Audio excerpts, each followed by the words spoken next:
तो hello guys, आपका स्वागत है मेरे चैनल मनीष कुमार में। और आपके स्वास्थ्य करता हूँ बहुत ही अच्छे होंगे। आज मैं आपके लिए अवकलन के अनुप्रयोग के मोस्ट इम्पोर्टेंट क्वेश्चन लेकर आया हूँ, जो कि पिछली वर्ष सन 2023-24 में आ चुके हैं। उन्हीं प्रश्नों को कराने वाला हूँ, तो बने रहिएगा वीडियो में। और शुरू करते हैं। हमारा पहला क्वेश्चन है, एक वृत्त की त्रिज्या समान रूप से 3 सेंटीमीटर की प्रति सेकंड की दर से बढ़ रही है, तो ज्ञात कीजिए कि वृत्त का क्षेत्रफल किस दर से बढ़ रहा है जबकि त्रिज्या 10 सेंटीमीटर हो। तो चलिए शुरू करते हैं। हमें दे दिया क्वेश्चन में, माना त्रिज्या समान रूप से 3 सेंटीमीटर प्रति सेकंड की दर से बढ़ रही है। तो हम यहाँ पर लिखेंगे, क्वेश्चन नंबर हमारा फर्स्ट है। हम लिखेंगे यहाँ पर, माना किसी समय वृत्त की त्रिज्या, क्या करेंगे, वृत्त की त्रिज्या r है तथा क्षेत्रफल a है। अब क्या करेंगे, हमें क्वेश्चन में दिया है कि हमारी जो वृत्त की त्रिज्या है वो समान रूप से 3 सेंटीमीटर प्रति सेकंड से बढ़ रही है। तो हमें दिया है dr/dt, समय के सापेक्ष बढ़ रही है, तो 3 सेंटीमीटर प्रति सेकंड हमें ये दिया है। और त्रिज्या दी है r बराबर 10 सेंटीमीटर। क्या दी है, 10 सेंटीमीटर हमें त्रिज्या दी है। तो हमें ज्ञात करना है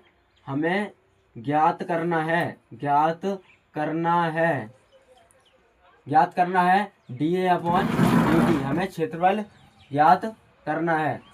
ओके, अब वृत्त का क्षेत्रफल ज्ञात करना है। तो वृत्त का क्षेत्रफल क्या होता है, वृत्त का क्षेत्रफल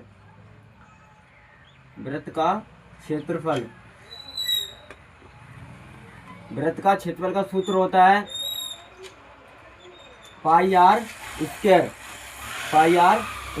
यहाँ पर ए क्षेत्रफल को ऐसे प्रस्तुत करते हैं, तो फिर क्या करेंगे, टी के सापेक्ष। तो यहाँ पर हम करेंगे टी के सापेक्ष अवकलन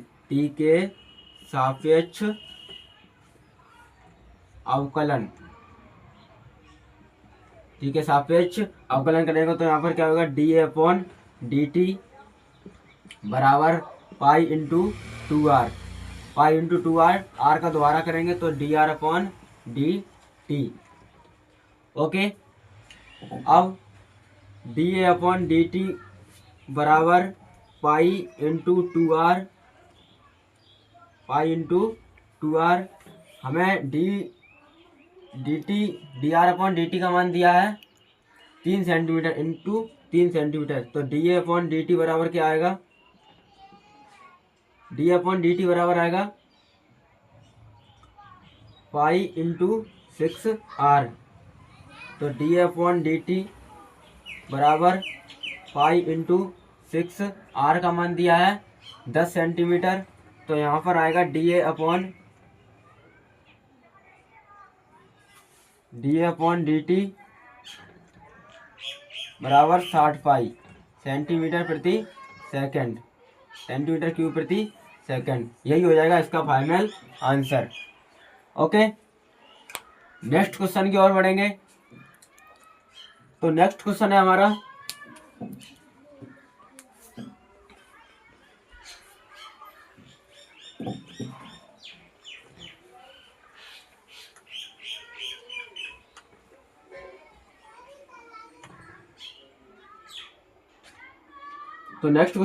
नेक्स्ट क्वेश्चन कह रहा है कि एक घन का आयतन 8 सेंटीमीटर क्यूब प्रति सेकंड की दर से बढ़ रहा है, तो पृष्ठ का क्षेत्रफल किस दर से बढ़ रहा है जबकि इसके किनारों की लंबाई 12 सेंटीमीटर है। क्वेश्चन नंबर दूसरा है, हम माना किसी समय t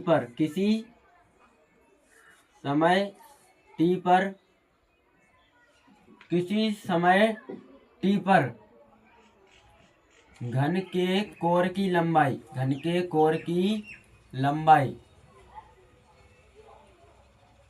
हो जाएगी x है,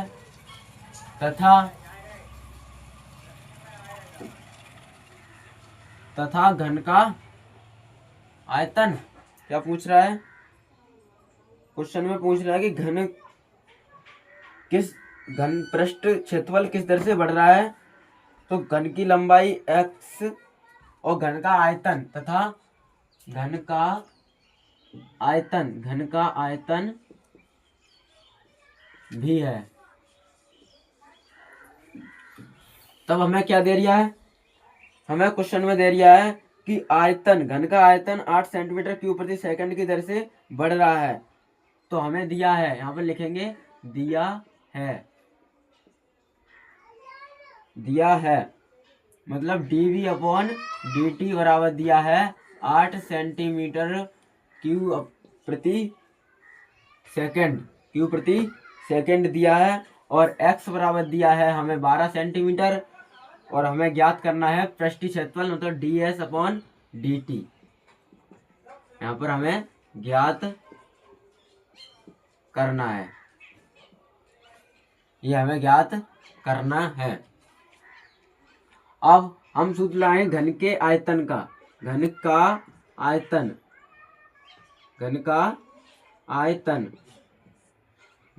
होता है v बराबर हो जाएगा घन का आयतन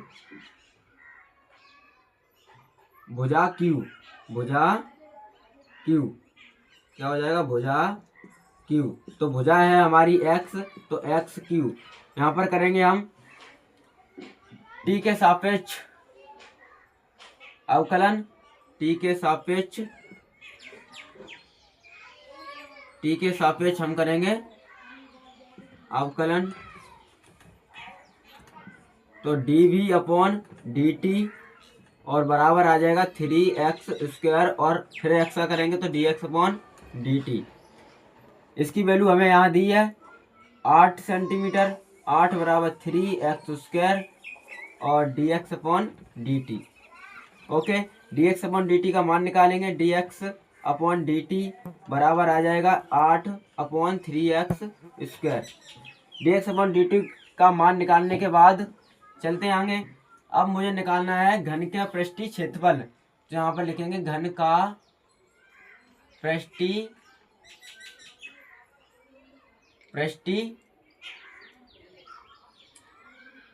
क्षेत्रफल।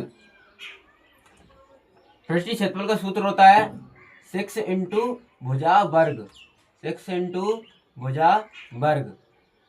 पृष्ठीय क्षेत्रफल एस से विभाजित करेंगे तो एस बराबर हो जाएगा 6x स्क्वायर। टी के सापेक्ष अवकलन करेंगे, तो हो जाएगा ds अपॉन dt और बराबर 12x और dx अपॉन dt। x का दोबारा करेंगे तो dx अपॉन dt आएगा, तो ds अपॉन dt और बराबर 12 इंटू इसका मान मैंने निकाला है 8 अपॉन 3x 12x और 3x स्क्वायर। यहाँ से एक x काटेंगे और 3 से ये 12 काटेंगे, तो ds अपॉन dt बराबर आएगा ds अपॉन dt। स्टार्ट, यहाँ से कटेगा ये 4 बार, तो कितना आएगा 8 चौक 32 और अपॉन x, यहाँ पर बचेगा x। अब x का मान कितना है, x का मान दिया है 12, तो ds अपॉन dt बराबर हो जाएगा 32 अपॉन 12। किससे काटेंगे, 3 से काटेंगे, तो ds अपॉन dt बराबर आ जाएगा 8/3। 4 से काटेंगे, 4 तिया 12 और 4 अट्ठे 32। ये हो जाएगा इसका फाइनली आंसर हो जाएगा सेंटीमीटर क्यूब प्रति सेकंड। ओके, समझ में आया। पहले हम करेंगे कि माना किसी समय t पर घन के कोर की लंबाई x है तथा घन का आयतन v है। यहाँ पर हमें दिया है, क्वेश्चन में दिया है कि हमारा जो घन का आयतन है वो इतने सेंटीमीटर क्यूब प्रति सेकंड की दर से बढ़ रहा है, और जबकि कोर की लंबाई 12 सेंटीमीटर है। तो हमें ये ज्ञात करना है। तो घन का आयतन लगाएंगे, तो घन का आयतन भुजा क्यू होता है, तो भुजा क्यू मतलब x का क्यू को हम t के सापेक्ष अवकलन करेंगे, तो यहाँ पर हमें निकल के आएगा dx अपॉन dt। तब हम लगाएंगे घन का पृष्ठीय क्षेत्रफल। वह पूछ रहा है कि तब घन का पृष्ठीय क्षेत्रफल किस दर से बढ़ रहा होगा। तब हम s बराबर लगाएंगे 6 इंटू भुजा वर्ग, तो x स्क्वायर t के सापेक्ष अवकलन करके ये आ जाएगा। ओके, चलिए नेक्स्ट क्वेश्चन की ओर बढ़ते हैं। नेक्स्ट क्वेश्चन की ओर बढ़ेंगे।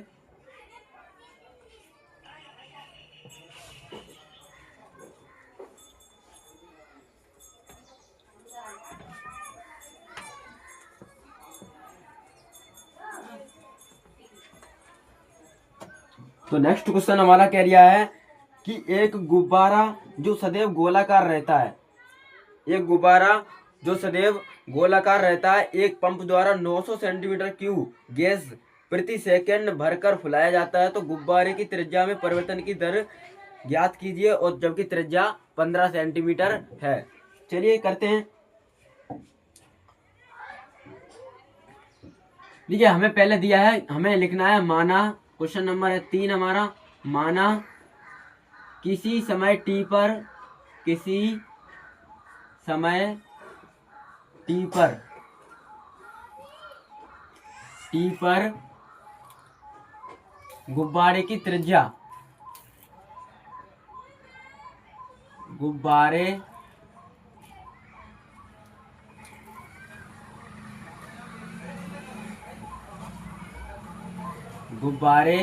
की त्रिज्या r है तथा आयतन v है। आयतन क्या है? v है। तब हमें दिया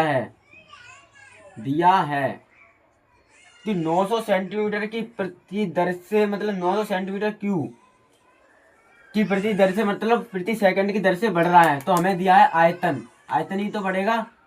आयतन दिया है dv अपॉन dt बराबर दिया है 900 centimetre cube. Okay, 900 centimetre cube प्रति सेकंड। ओके, अब कह रहा है कि गुब्बारे की त्रिज्या दे रहा है 15 सेंटीमीटर, r बराबर दे रहा है 15 सेंटीमीटर। तब ज्ञात करना है, ज्ञात करना है। तब हमें ज्ञात करना है कि उसकी त्रिज्या किस दर से बढ़ेगी, मतलब dr अपॉन dt हमें क्या करना है? ज्ञात करना है। ओके, इतनी बात समझ में आई। अब हम लगाएंगे आगे, क्या लगाएंगे? गोले का आयतन का फॉर्मूला।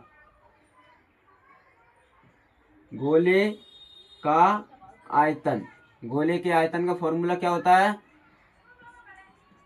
4/3 पाई r क्यूब। ओके, ये गोले का आयतन हो गया। v बराबर, तो x t के सापेक्ष करेंगे हम इसका अवकलन, t के सापेक्ष अवकलन करेंगे हम इसका। ओके, तो dv अपॉन dt बराबर आएगा 4/3 और पाई और 3r, और r का द्वारा करेंगे तो कितना आएगा? dr upon dt। ओके, इतनी बात समझ में आई। आगे बढ़ते हैं। तो dv अपॉन dt बराबर आएगा, 3 से 3 काटेंगे तो 4 पाई r और dr अपॉन dt। हमें मान दिया है dv अपॉन dt का, जो हम लगाएंगे यहाँ पर कितना दिया है, ये मान गलत हो गया है, यहाँ पर है 900 सेंटीमीटर क्यूब प्रति सेकंड, इतना मान दिया है।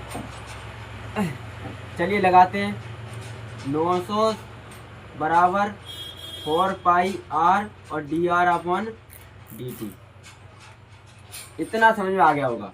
चलिए अब हमें क्या करना है? r का मान, पहले हम dr निकालेंगे, dr अपॉन dt निकालेंगे,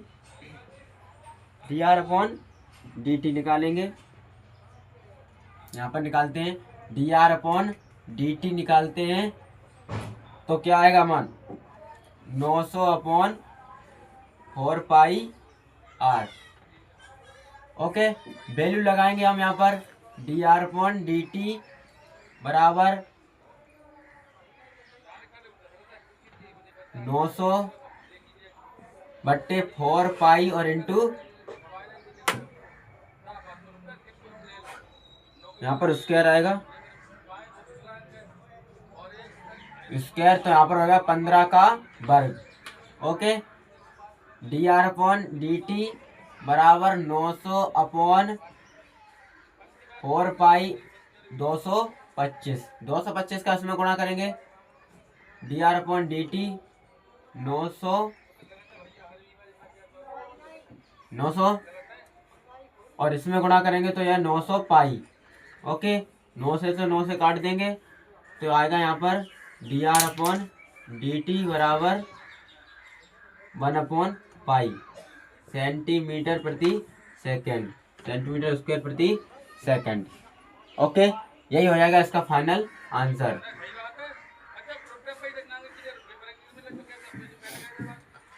बात समझ में आई? माना किसी समय टी पर गुब्बारे की त्रिज्या इतनी है और आयतन इतना है, तो हमें ये दिया है कि आयतन इतने दर से बढ़ रहा है, जबकि त्रिज्या हमें इतनी दी है, तब हमें ये ज्ञात करना है। क्वेश्चन में यही कह रहा है। तब गोले का आयतन लगाएंगे, क्योंकि गुब्बारे गोले की तरह है, गोले की तरह होता है, तो हम यहाँ पर गोले का ही आयतन लगाएंगे। गोले का आयतन लगाएंगे, टी के सापेक्ष अवकलन करेंगे। टी के सापेक्ष अवकलन करने के बाद 3 से 3 काट के 4 पाई आर स्क्वायर और D R upon D T आएगा, और यहाँ पर इसका मान लगाकर यहाँ पर इसे कर देंगे। ओके, समझ में आ गया है? नेक्स्ट क्वेश्चन की ओर चलते हैं।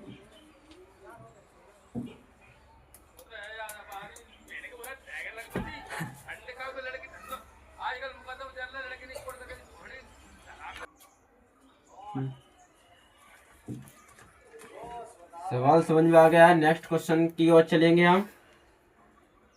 हमारा नेक्स्ट क्वेश्चन कह रहा है, तो हमारा नेक्स्ट क्वेश्चन है कि एक पाइप से रेत 12 सेंटीमीटर क्यूब प्रति सेकंड की दर से गिर रही है, तो गिरती रेत जमीन पर एक ऐसा शंकु बनाती है जिसकी ऊंचाई सदैव आधार की त्रिज्या का छठा भाग है। रेत से बने ऊंचाई की त्रिज्या किस दर से बढ़ रही है, जबकि ऊंचाई 4 सेंटीमीटर है। चलिए बढ़ते हैं। हमें इसमें क्या दिया है? आयतन, मतलब अगर किसी ढेर हम रेत को गिराएंगे पाइप से तो वहां पर आयतन बढ़ेगा हमारा। तो आयतन हमारा 12 सेंटीमीटर क्यूब प्रति सेकंड से बढ़ रहा है, और ऊंचाई दी है h बराबर दिया है हमें 4 सेंटीमीटर। चलिए शुरू करते हैं।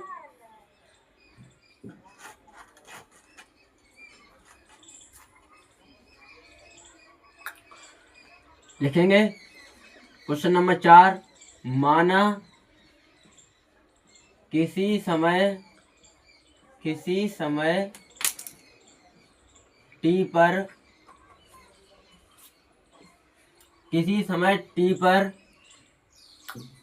शंकु की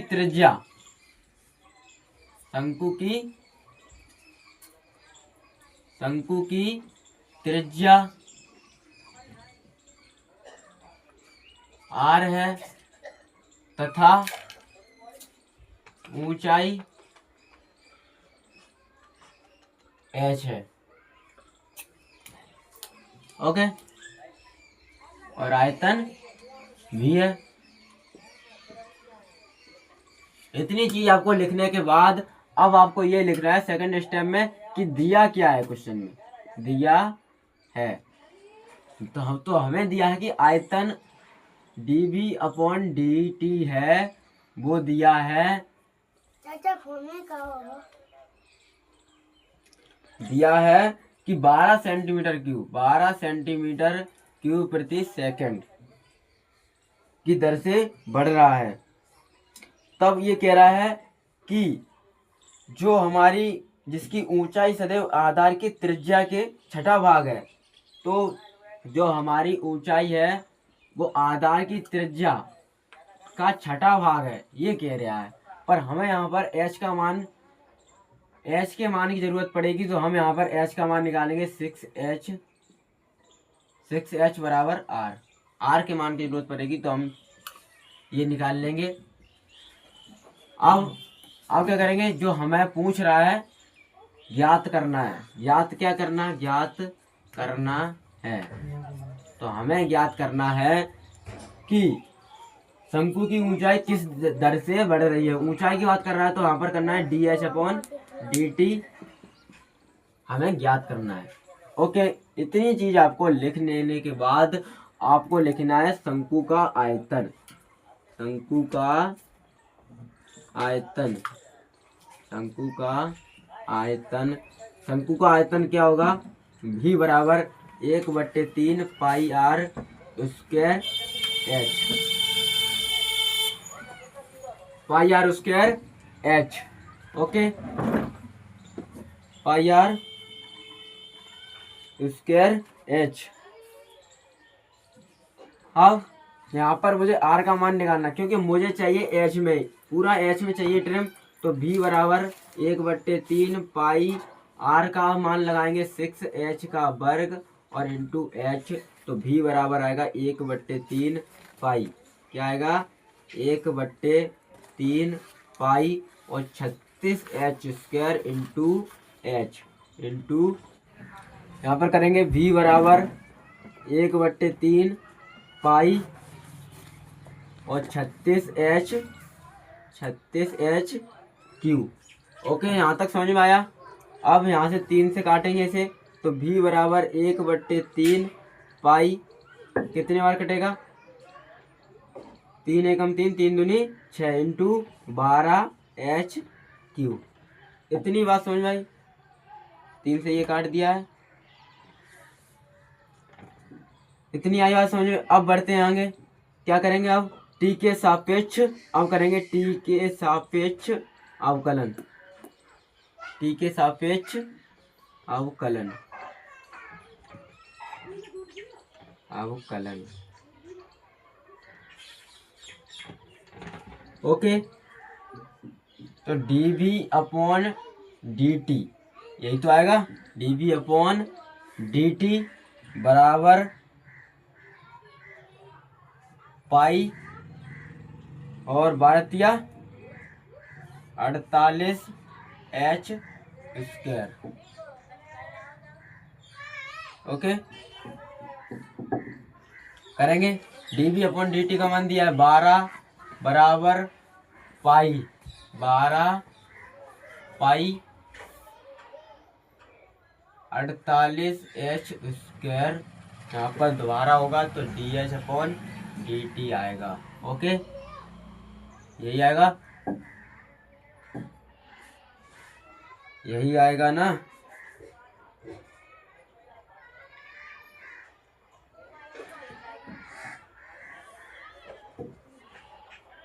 आगे बढ़ेंगे, dh/dt 12h का मान लगाएंगे पाई इंटू 48 और हमें h बराबर दिया है 4 सेंटीमीटर। यहाँ पर h बराबर दिया है 4 सेंटीमीटर, क्वेश्चन में ही दिया है 4 सेंटीमीटर। यहाँ पर लगाएंगे 4 का वर्ग कितना हो जाएगा 16 और dh/dt। इतनी बात समझ में आई। अब आगे बढ़ेंगे, 3 से काट देंगे तो ये 3 बार कट जाएगा और यहाँ पर 1 बराबर पाई 16 48 इंटू 48 और dh/dt। इतनी बात समझ में आई। dh/dt का मान निकालेंगे, dh/dt बराबर आएगा 1/48 पाई। इसका मात्रक हो जाएगा सेंटीमीटर प्रति सेकंड। फाइनल आंसर ये हो जाएगा इसका। ओके, पहले क्या करेंगे, माना किसी समय t पर शंकु की त्रिज्या ये है, आयतन ये है, b है, आयतन b है। हमें ये क्वेश्चन में दिया है और क्वेश्चन में दे रहा है कि जो उसकी ऊंचाई है, जो उसके आधार का छठा भाग है, उसके आधार की त्रिज्या का छठा भाग है। यहाँ पर h का मान निकाला और ये मुझे क्वेश्चन में दिया है, ये मुझे ज्ञात करना है। तो ये ज्ञात करने के लिए मैंने शंकु का आयतन लगाया। शंकु का आयतन 1/3 पाई r स्क्वायर h होता है और यहाँ पर मैंने r का मान ये वाला लगा दिया।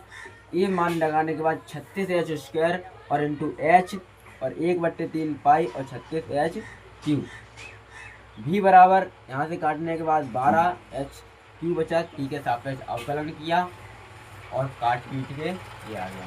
ओके, आशा करता हूँ समझ में आ गया होगा। आगे बढ़ते हैं नेक्स्ट क्वेश्चन की ओर। नेक्स्ट क्वेश्चन की ओर बढ़ेंगे आगे।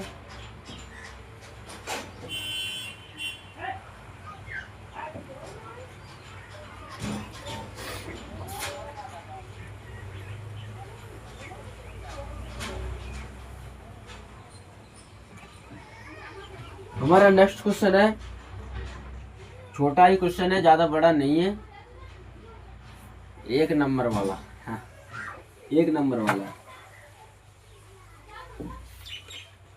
तो हमें कह दिया है कि सिद्ध कीजिए कि फलन इतने में फलन वर्धमान है। ये कह दिया है, क्या कह दिया है कि एफ एक्स बराबर दिया है हमें, और कह दिया है कि 3x + के 4, कह रहा है इतने में ज्ञात कीजिए, सिद्ध कीजिए कि फलन वर्धमान है। ओके, तो इस टाइप के सवाल में हम क्या करेंगे, इस टाइप के सवाल में हम करेंगे सबसे पहले अवकलन। क्या करेंगे, x के सापेक्ष अवकलन करेंगे, अवकलन करेंगे। ओके, तो f' बराबर 3 × 1 + के 0, f' बराबर आ जाएगा हमारा 3। अब बताओ, जो f' का मान आया है वो 0 से बड़ा है, 0 से बड़ा है, तो अतः हमारा फलन, अतः फलन वर्धमान होगा, वर्धमान होगा। ऐसे ये वाला सवाल हो जाएगा। ओके, नेक्स्ट क्वेश्चन की ओर चलेंगे। नेक्स्ट क्वेश्चन हमारा कह दिया है, अंतराल वाला है, कि सिद्ध कीजिए कि फलन इतना, मतलब 0 से π/2 अंतराल में फलन वर्धमान है और π/2 से पाई में ह्रासमान है। ये कह दिया है। तो क्वेश्चन नंबर है हमारा 6वां। f(x) बराबर दिया है मुझे, f(x) बराबर दिया है log sin x, log sin x, इतना दिया है f(x) बराबर। ऐसे क्वेश्चनों में हम क्या करेंगे, x के सापेक्ष अवकलन, x के सापेक्ष अवकलन करेंगे। क्या करेंगे, अवकलन करेंगे, करेंगे अवकलन। f' बराबर क्या आएगा हमारा, f' बराबर आएगा हमारा, f' बराबर आएगा हमारा log x का आएगा 1/x, x की जगह पर क्या है साइन, और इंटू साइन को दोबारा करेंगे तो क्या आएगा cos x। तो f' बराबर आएगा cos x और अपॉन sin x, और ये हो जाएगा हमारा f' बराबर cot x। अब मेरा जो फर्स्ट अंतराल है, यहाँ पर डालेंगे फर्स्ट अंतराल। नेक्स्ट और इधर करेंगे, जो हमारा फर्स्ट अंतराल कह दिया है कि अंतराल 0 से π/2 में फलन वर्धमान है। ये कह दिया है कि वर्धमान है, वर्धमान है, ये कह दिया है कि सिद्ध करो इसे। तो x बराबर हम लेंगे, इसके बीच का मान π/4 ले लेते हैं, और बिलोंग्स टू 0, π/2, जो इसमें बिलोंग कर रहा है। अब x की जगह पर हम रखेंगे π/4, तो f' बराबर आएगा cot π/4, cot π/4 आएगा। इतनी बात समझ में आई। अब f' का जो हमारा मान आएगा वो आएगा 1 आएगा। ओके, तो अब बताइए, जो f' का जो मान आया है वो 0 से बड़ा है ना, तो ये अतः फलन, अतः अंतराल क्या लिखेंगे, अंतराल 0, π/2 में फलन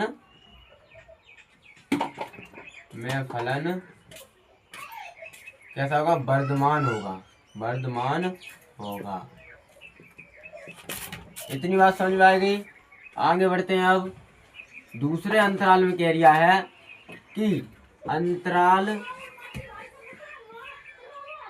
अंतराल π/2 से पाई में फलन ह्रासमान है, ये कह रहा है कि सिद्ध करो। ह्रासमान है, सिद्ध करना है। तो हम इसके बीच का मान लेंगे। बीच के मान क्या लेंगे? जब हम कोट के अंतराल में जाएंगे तो π/2 से जितने की उसके ऊंचे के मान होते हैं, उसके आगे के मान होते हैं, वो सब ऋणात्मक ही होते हैं। ऋणात्मक ही आएंगे, 0 से कम आएंगे। तो हम यहाँ पर लिखेंगे कि f डैश x बराबर जो हमारा निकल के आएगा वो छोटा होगा 0 से। 0 से छोटा होगा, तो अतः हमारा फलन कैसा आएगा? ह्रासमान आएगा, ह्रासमान होगा। इतने में फलन ह्रासमान होगा, क्योंकि कोट बराबर हम अगर 90 से कौन सा भी ऊपर मान रखते हैं इसके बीच में, तो हमारा ऋणात्मक मान आएगा, तो ये हो जाएगा ह्रासमान। ओके, इतनी बात समझ आ गई है? इसका फाइनल आंसर हो गया। चलते हैं, आगे बढ़ते हैं नेक्स्ट क्वेश्चन की ओर है। नेक्स्ट क्वेश्चन क्या एरिया है?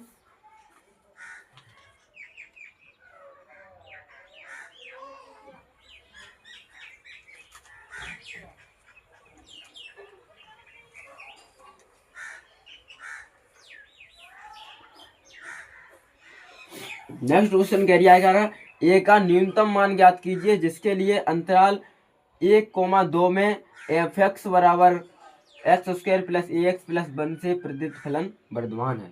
ओके,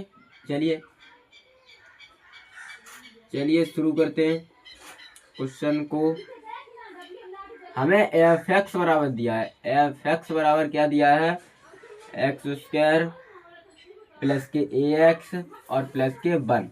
ओके, इतना दिया है और कह रहा है कि ए का न्यूनतम मान ज्ञात कीजिए। ओके, और कह रहा है कि इतने में फलन वर्धमान है, मतलब इतने में फलन वर्धमान है। ओके, पहले हम क्या करेंगे? x के सापेक्ष अवकलन, x के सापेक्ष अवकलन करेंगे। क्या करेंगे? अवकलन। ओके, तो f डैश x बराबर आएगा 2x प्लस के a। इतना ही आएगा ना? इतना आएगा। अब कह रहा है कि अंतराल, उसमें अंतराल दिया है, अंतराल कितना दिया? अंतराल दिया है 1,2 में फलन वर्धमान है। क्वेश्चन में ही कह रहा है हमसे कि इतने में फलन वर्धमान है। तब वर्धमान है तो 1 से बड़ा होगा या 1 के बराबर होगा। x का मान 1 से, जो हमारा 1 से बड़ा होगा और 2 से छोटा होगा। अंतराल के हिसाब से तो यही होना चाहिए, अंतराल के हिसाब से तो यही होना चाहिए। अब इसमें हम 2 से गुणा करेंगे तो 2x और यहाँ पर गुणा करेंगे तो आएगा 4। अब a का न्यूनतम मान चाहिए तो a को हम जोड़ देंगे। a को हम क्या करेंगे? जोड़ देंगे। तो 2 प्लस के a और 2x प्लस के a और 4 प्लस के a, तो ये हमारा हो गया न्यूनतम मान और ये हो गया हमारा अधिकतम मान। ओके, तो हम न्यूनतम मान लेंगे तो क्या लेंगे? 2 प्लस के a लेंगे तो a बराबर आएगा -2, जो कैसा है? 0 से, जो हमारा 0 से है छोटा, 0 से छोटा है, 0 से छोटा है -2। तो a का न्यूनतम मान कितना आया? जो a का मान आया -2। ओके, a का न्यूनतम मान -2 आया है। आगे बढ़ते हैं, बहुत ही शानदार तरीके से क्लास को करेंगे।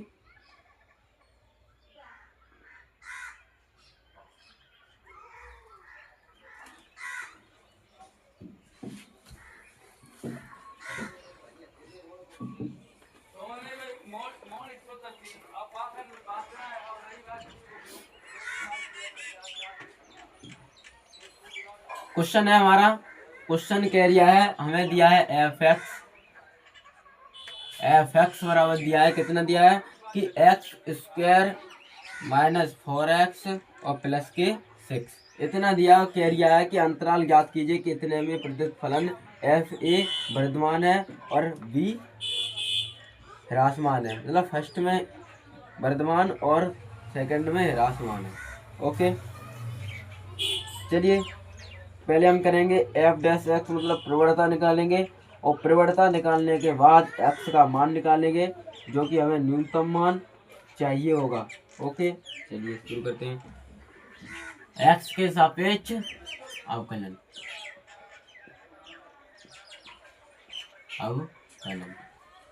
एक्स के सापेक्ष हम करेंगे अवकलन। कितना आएगा, एफ डैश एक्स बराबर आ जाएगा हमारा 2x माइनस के 4। एक्स के सापेक्ष अवकलन करेंगे तो क्या आएगा, 2x माइनस के 4। ये आ गई हमारी प्रवणता। तो वर्धमान और ह्रासमान फलन के लिए क्या करेंगे, वर्धमान यहाँ लिखेंगे, क्या लिखेंगे यहाँ पर, क्या लिखेंगे, वर्धमान तथा ह्रासमान फलन के लिए क्या आएगा, एफ डैश एक्स बराबर 0, एफ डैश एक्स बराबर 0। तो एफ डैश एक्स का मान है 2x माइनस 4 बराबर 0, तो 2x बराबर आएगा 4, तो x बराबर कितना आ जाएगा, 2। x बराबर कितना आ गया, 2। अब बनाएंगे हम अंतराल, क्या बनाएंगे, अंतराल बनाएंगे हम। यहाँ पर होगा माइनस अनंत, यहाँ पर होगा प्लस अनंत, और यहाँ पर 2 हमारे बनेंगे 2 अंतराल। ओके, अंतराल, पहला अंतराल है हमारा माइनस अनंत से लेकर 2 तक, और जो दूसरा अंतराल बनेगा वो अंतराल क्या बनेगा, अंतराल बना दूसरा बनेगा 2 से लेकर अनंत तक। ओके, दोनों में हम करेंगे चेक किसमें ह्रासमान है और किसमें वर्धमान है। ओके, चलिए शुरू करते हैं। अंतराल पहले लिखेंगे, अंतराल, चलिए इसे मिटा देते हैं, फिर आगे करेंगे, कोई काम नहीं है अभी इसका। ओके, इतना समझ में आ गया होगा, आगे बढ़ेंगे बहुत ही शानदार तरीके से। अंतराल पहले इसमें चलेंगे फिर इसमें चलेंगे। अंतराल माइनस अनंत से लेकर 2 तक, 2 में x बराबर आएगा, x बराबर इससे बीच में कुछ भी ले लेते हैं, बल ले लेते हैं जो बिलोंग्स टू कर रहा है माइनस अनंत से लेकर 2। ओके, रख देंगे हम इसमें रखेंगे। ओके, तो हमें मालूम पड़ेगा कि ये फलन वर्धमान है क्या, ह्रासमान है। ओके, रखेंगे एफ डैश एक्स बराबर 2, क्या करेंगे, 2 इंटू 1 और माइनस 4, एफ डैश एक्स बराबर -2। तो एफ डैश एक्स का मान आया है 0 से छोटा, तो आता है फलन कैसा होगा, ह्रासमान। कैसा होगा, ह्रासमान होगा।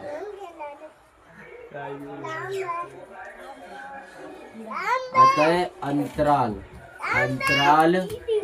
माइनस अनंत से लेके 2 में फलन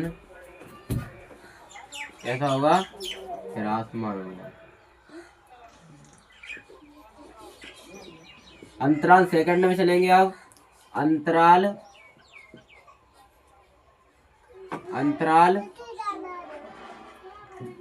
सेकंड में चलेंगे, अंतराल 2, अनंत में। तो हम इसके बीच का कौन सा भी मान ले लेते, 2x बराबर ले लेते हम 3, क्या लेंगे 3 ले लेते, जो बिलोंग्स टू 2 अनंत में कर जाए, 2 अनंत में कर जाए बिलोंग।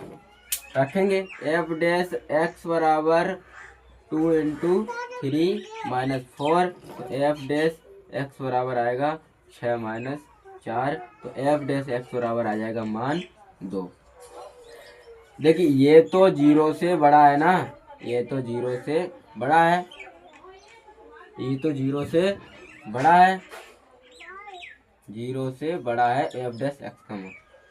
ओके, तो अतः यहाँ लिखेंगे अतः अंतराल 2 अनंत में फलन कैसा होगा, वर्धमान होगा, वर्धमान होगा। वीडियो बना दे, ये दिखाएंगे, सॉरी चाचा। तो हेलो गाइस, आपको मेरी वीडियो कैसी लगी, अच्छी लगी है तो वीडियो को लाइक कीजिएगा और सब्सक्राइब मेरे चैनल को कर लीजिए कि हर एक नोटिफिकेशन आपके पास पहुंच सके। Okay, thank you.